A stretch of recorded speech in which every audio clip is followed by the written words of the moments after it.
To special debate. స్వయం కృషితో ఎదిగిన గొప్ప నటుడు, టాలీవుడ్ బాక్స్ ఆఫీస్కు కొత్త లెక్కలు నేర్పించిన మాస్టర్, డ్యాన్స్తో ఎంతోమందికి స్ఫూర్తి నింపిన ఆచార్యుడు, యాక్షన్కు గాడ్ ఫాదర్, ఇండస్ట్రీ హిట్లకు దారి చూపిన హిట్లర్. ఇలాగ ఒకటా రెండా ఏం పొగుడుతామండి చిరంజీవి గారిని? పొగడడానికి అసలు పదాలు ఉంటాయా? ఎన్ని డిక్షనరీలు మీరు వెతకండి, భారతదేశంలో ఉన్న ఏ గ్రంథంలో చూసినా చిరంజీవిని పొగడడానికి ఆ పదాలు సరిపోవేమో. మెగాస్టార్ చిరంజీవి ఎవరికీ అందనంత ఎత్తులో గొప్ప హృదయం, అద్భుతమైన నటన, ఎంతోమందికి స్ఫూర్తిదాత.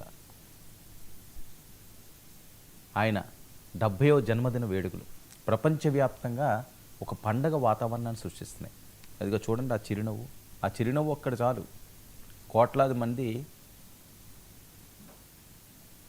పడిపోతారు. సో చిరంజీవి గారితో ఉన్న అనుభవాలు ఈరోజు మన దగ్గర చాలా ముఖ్యమైన అతిథులు ఉన్నారు.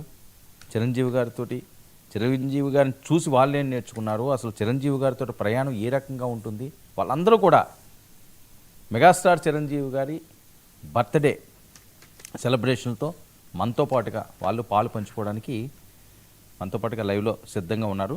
ఇక ప్రతి పాత్రని ఛాలెంజ్గా తీసుకుని విజేతగా నిలిచిన హీరో, పేద కళాకారులకు ఆదుకున్న ఆపద్బాంధవుడు, రక్తదానం నేత్రదానంతో ఎంతోమంది ప్రాణాలను కాపాడిన అందరివాడు, తమిళ కన్నడ హిందీ సినిమాల్లో నటించి మెప్పించిన చిరంజీవి. 7 పదుల వయస్సు వచ్చినా ఆయనలోని గ్రేస్ మాత్రం ఎక్కడా తగ్గలేదు. ఎలాంటి బ్యాక్గ్రౌండ్ లేకుండా టాలీవుడ్కు ఎంట్రీ, అంచెలంచెలుగా స్టార్ హీరోగా ఎదిగిన మెగాస్టార్. అప్పటి హీరోలు డ్యాన్సులు ఫైట్స్ను ఓ మూసలో చేసేవారు. చిరంజీవి తనదైన శైలిలో డ్యాన్స్కు గ్రేస్ తీసుకొచ్చారు. ప్రేక్షకులు తన వైపు టర్న్ అయ్యేలా చేసుకున్న మెగాస్టార్ బర్త్డేను గ్రాండ్గా జరుపుకుంటున్న ఫ్యాన్స్. 70వ వసంతంలోకి అడుగుపెట్టిన మెగాస్టార్ చిరంజీవి సేవా కార్యక్రమాలను ప్రజలకు ప్రేరణగా నిలిచాయి. మెగాస్టార్కు బర్త్డే విషెస్ చెప్పిన సినీ రాజకీయ ప్రముఖులు 7 పదుల వయసులో కూడా యంగ్ అండ్ యాక్టివ్ గ్రేస్ఫుల్ డ్యాన్సులు వేస్తూ అలరిస్తున్న ఆ మెగాస్టార్ చిరంజీవికి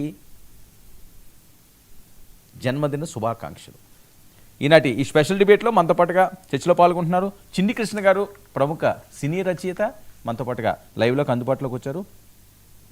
అలాగే గజల్ శ్రీనివాస్ గారు, కవి గాయకులు, మనతో పాటుగా లైవ్లో జాయిన్ అయ్యారు.